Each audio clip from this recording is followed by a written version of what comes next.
Guys, this is Ben with the Manor House Bus Team. We have a one-word lesson today, and that word is wait. Wait for it. Is that a good word, or is that kind of not really a bad word?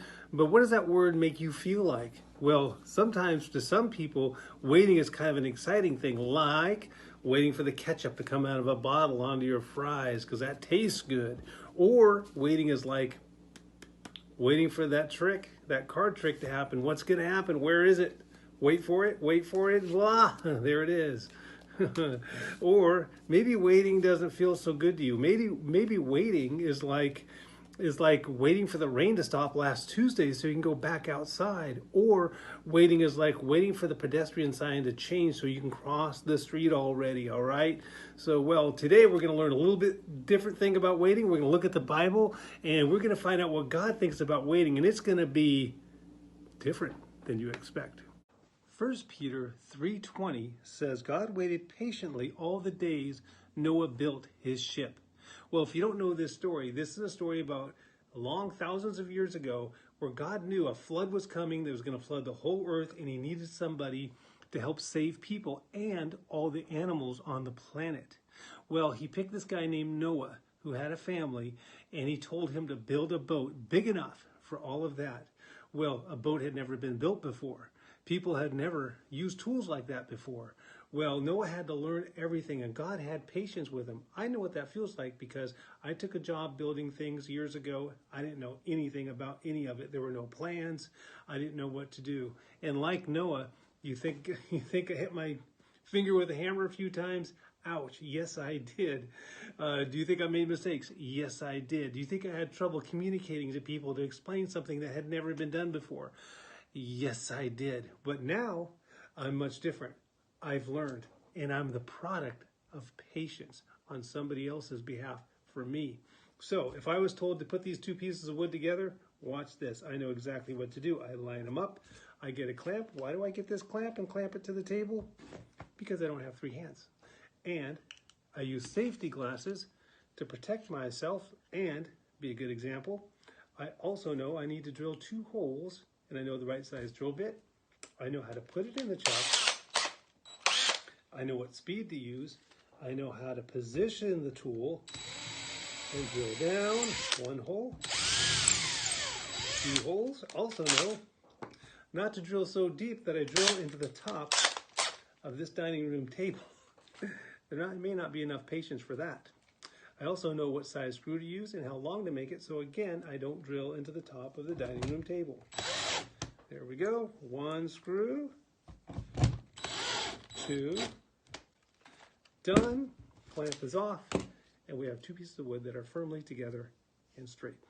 So it took me a long time, and I'm thankful.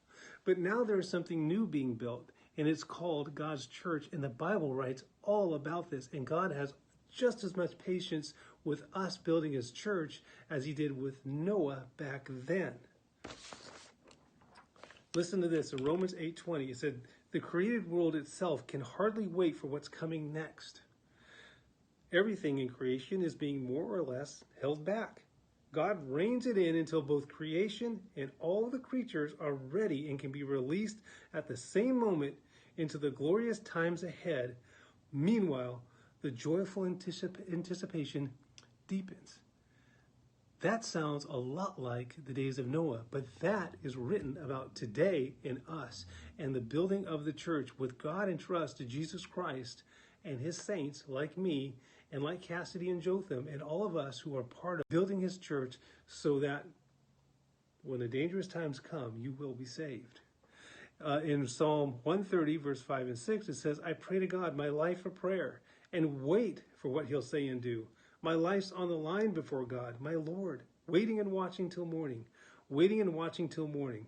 Oh, believer, wait and watch for God. With God's arrival comes love. With God's arrival comes generous redemption. No doubt about it. He will redeem you. God is good. And if we wait for him like this, it's not a tortured kind of waiting. It's not irritating. It is joyful because we work toward what we're waiting for because it's good. Thanks for listening. Jesus,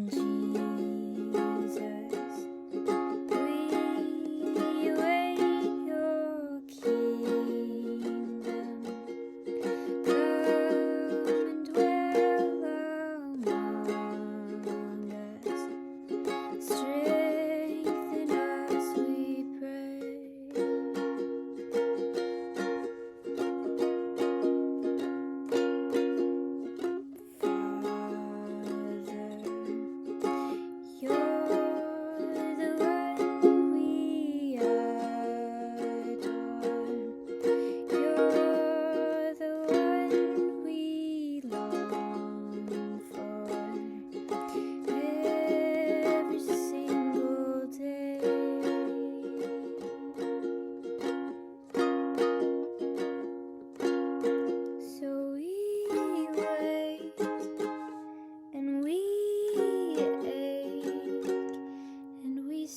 guys, so that's the video for this week. I think it's just a reminder that God is with us in every season of our lives, whether it's a season of waiting or a season of joy or a season of hardship. I think we can learn a lot in seasons of waiting because we learn to lean on God and we learn to allow Him to refine us. So if that's where you guys are finding yourself right now, I just encourage you, you'll get through this and God has great things in store for you.